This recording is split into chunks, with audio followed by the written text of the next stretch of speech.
भारत जोड़ो यात्रा किया है। भारत टूटा कब था कि वो जोड़ने चले गए? कांग्रेस ने ही भारत को तोड़ा था ना। आज भारत की जो स्थिति है, हम एक भारत माता का अभिन्न अंग जो है हम पूरा हुआ करता था, वो आज खंडित है। तो भारत जोड़ो यात्रा करके वो किसको जोड़ने चले? कौन टूट रहा था? राहुल गांधी जी के किसी भी वक्तव्य को तो मैं उससे नहीं लेता हूं कि उनको बहुत करना चाहिए, क्योंकि वो बोलने के लिए केवल बोलते हैं। जिस व्यक्ति को इतना ना पता हो कि हमारी ऋषि परंपरा, हमारी धर्म परंपरा कैसी है, उसके बारे में क्या कहना, वो कुछ भी कह सकता है। वो मानसिक दिवालियापन के उस पे आ गए हैं। भगवा ही भारत के तो मेन विचारधारा है, मुख्य विचारधारा है, उसको वो ऐसे नकार सकते हैं। उनको कुछ भान और ज्ञान है नहीं, ऐसे व्यक्ति पर हंसने के अलावा कुछ नहीं किया जा सकता। वो तो उनको जबरदस्ती युवराज बनाया गया हुआ। वो तो उस संगठन के एक तरह से वो CEO हैं। वो जब चाहेंगे उस संगठन के जब तक चाहेंगे बने रहेंगे। वो तो उस राजा हैं उस संगठन के, तो इसलिए वो भी नहीं कह सकते वो संगठन चला रहे हैं। अयोध्या जी में देखिए क्या स्थिति हो गई है। कभी लोग लगता था वो अयोध्या जी ऐसी हो पाएंगी। आप बाबा विश्वनाथ के दर्शन कर लीजिए, आप मथुरा में दर्शन करिए, आप पूरे अगर उत्तर प्रदेश को देखेंगे तो आपको समझ में आएगा कि कैसे धर्म के साथ विकास होता है।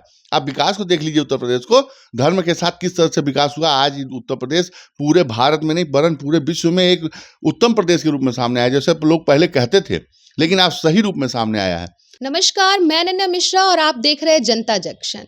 इस वक्त हमारे साथ विश्व हिंदू परिषद के प्रांत मीडिया प्रभारी मिस्टर दुर्गेश त्रिपाठी जी मौजूद हैं। और हम आपको बता दें कि राजनीतिक गलियारों में हमेशा विवाद छिड़ा रहता है। कभी पक्ष विपक्ष पे वार करता है तो कभी विपक्ष पक्ष पे वार करता है। ऐसा ही एक मामला आया है जो इन दिनों काफी सुर्खियों में है। जैसा कि राहुल गांधी ने कहा है कि उत्तर प्रदेश के मुख्यमंत्री योगी आदित्यनाथ एक ठग हैं। इसको लेकर दुर्गेश त्रिपाठी जी का क्या विचार है, हम इनसे जानने का प्रयास करेंगे। सर, सबसे पहले तो आपका हमारे चैनल में स्वागत। धन्यवाद।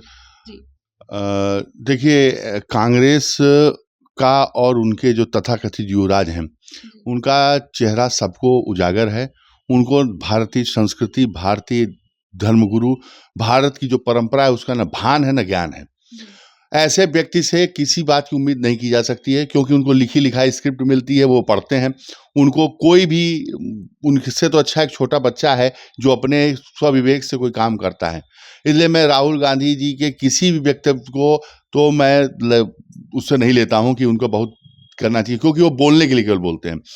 जिस व्यक्ति को इतना ना पता हो कि हमारी ऋषि परंपरा, हमारी धर्म परंपरा कैसी है, उसके बारे में क्या कहना, वो कुछ भी कह सकता है। वो मानसिक दिवालियापन के उस पे आ गए हैं, क्योंकि उनको आके देखना चाहिए कि ये किस प्रकार से पूज्य महाराज जी यहाँ पे रहते हैं। उन्होंने यहाँ पर कितना विकास का कार्य किया है। यहाँ पे उस मठ के द्वारा शिक्षा की कैसी अलग जगाई गई है, उनको कुछ पता ही नहीं है। वो केवल विवादित बयान देकर के अपने आप को हाईलाइट करने के लिए, वो जिस देश के में राज करने का सपना देख रहे हैं, जिस देश का आगे बढ़ने के, जिस देश में उसके बारे में उनको 5% भी अगर नॉलेज हो जाएगा, आके मुझसे बात कर लेंगे, मैं उसी दिन उनकी बातों को सीरियसली लेना प्रारंभ कर दूंगा। भारत जोड़ो यात्रा भी किया है। नहीं, भारत जोड़ो यात्रा किया है। भारत टूटा कब था कि वो जोड़ने चले गए? कांग्रेस ने ही भारत को तोड़ा था ना। आज भारत की जो स्थिति है, हम एक भारत माता का अभिन्न अंग जो है हम पूरा हुआ करता था, वो आज खंडित है। तो भारत जोड़ो यात्रा करके वो किसको जोड़ने चले? कौन टूट रहा था? वो भारत जोड़ो यात्रा नहीं, वो किसी तरह से अपने आप को स्थापित करने के लिए जोड़ो यात्रा करने चले थे, और वो जनता ने दिखा भी दिया। और वो जनता ने दिखाया कि हाँ, उससे कोई फर्क नहीं पड़ने वाला है। और आने वाले आप समय में भी देखिएगा, उसका कुछ न भारत जोड़ो यात्रा का कोई फर्क पड़ने वाला है, ना उनके दाढ़ी बढ़ाने का कोई फर्क पड़ने वाला है, ना उनके जो उन्होंने दिखाया कि हम संत हो गए हैं। आखिर जिस धर्म परंपरा का वो विरोध कर रहे हैं, उसी को क्यों आज लेकर के कहते हैं मैं संत हो गया, मैं शिव भक्त हो गया, मैं ये हो गया, और वहीं दूसरी तरफ विरोध करते हैं। तो ये उनका केवल एक दिखावापन है और उनके मानसिक दिवालियापन का उद्घोतक है। इसमें उनको कोई सीरियसली लेने का विषय नहीं है।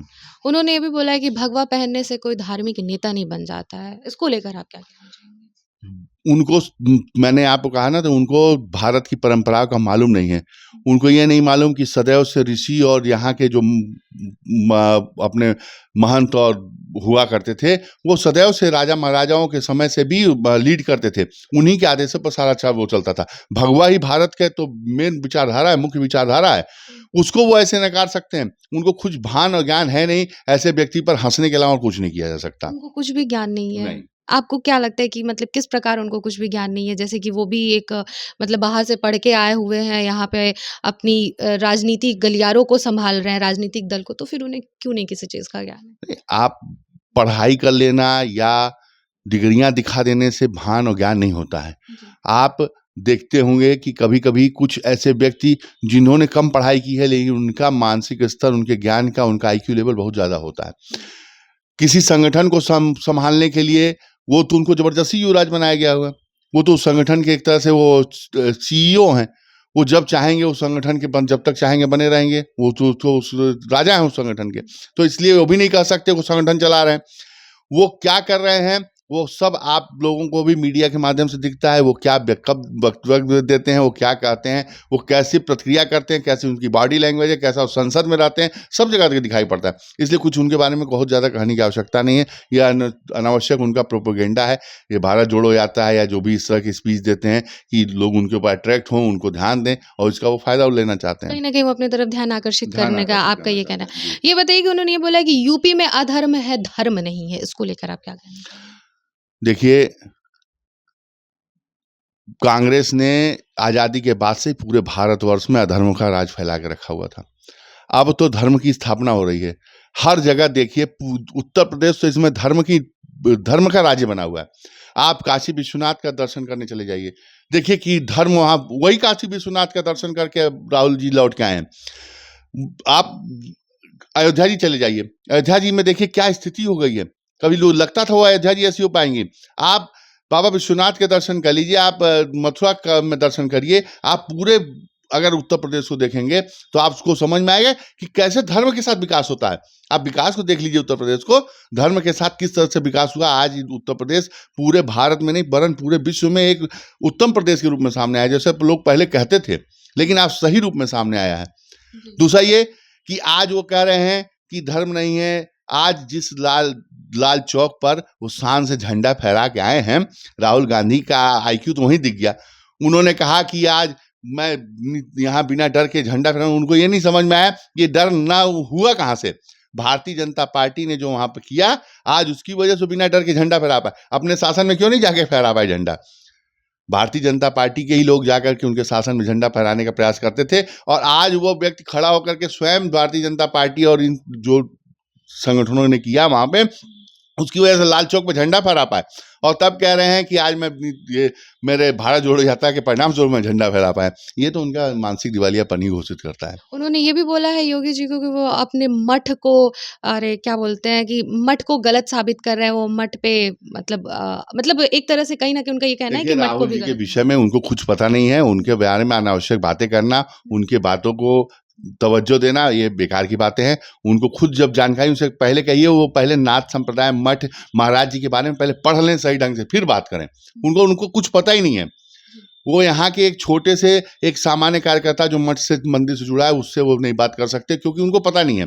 उनको ये नहीं पता है कितना बड़ा ये संप्रदाय है, कितने प्राचीन समय से ये लोग यहाँ पे इस संप्रदाय के सक्रियता है और कितना गोरखपुर के विकास में कितना बड़ा योगदान है और पूरे उत्तर प्रदेश के विकास में कितना बड़ा योगदान है, उनको पता ही नहीं है। तो यानी इसलिए राहुल गांधी को कुछ मैं उनके बात को मैं कोई तवज्जो ही नहीं देना चाहता। अनावश्यक उनकी बातें करने से उन्होंने बहुत ये सस्ता तरीका अपनाया है पब्लिसिटी का कि हम निगेटिव पब्लिसिटी अपनी कराएंगे, हम उल्टा सीधा बयान देंगे और लोग उस पर अट्रैक्ट होंगे।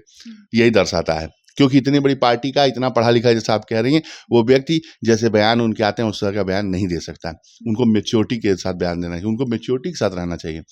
उनके हरकत में, उनके बात में, उनके व्यवहार में सब तरह में एक व्यक्ति दिखना चाहिए जो इतनी बड़ी पुरानी कांग्रेस पार्टी को लीड कर रहा हो, लेकिन वो नहीं दिखता है।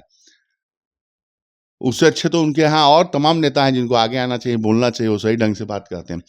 राहुल गांधी को विचार करना चाहिए कि वो इस कांग्रेस को सर्कस न बनाए और वो अपने आप के अंदर परिवर्तन लाए तो कांग्रेस के सही ढंग से नेतृत्व करें, अदरवाइज छोड़ करके दूसरा काम करें।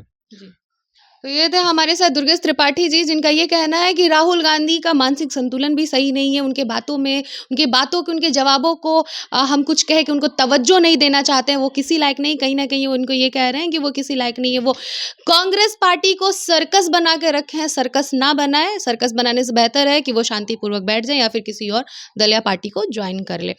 तो अब देखते हैं कि ये विवाद आगे कितना और आग का रूप ले रहा है या फिर यहीं पे स्थगित हो जाता है, तो आने वाला वक्त बताएगा। इसी के साथ मैं नैना मिश्रा आपसे विदा लेती हूँ। देखते रहिए जनता जंक्शन। जय हिंद।